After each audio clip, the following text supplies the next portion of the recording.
Sprint race kemarin bener-bener chaos. Alex Marquez dari Gresini Racing sukses jadi juara setelah duel yang bener-bener gila. Kayaknya sirkuit Catalunya ini emang cocok banget sama Doi, soalnya musim lalu dia juga menang di sini.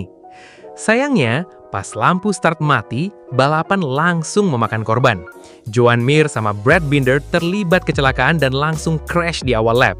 Dan Jorge Martin juga malah ikutan. Alhasil, dia kehilangan poin penting banget buat ngejar posisi di klasemen.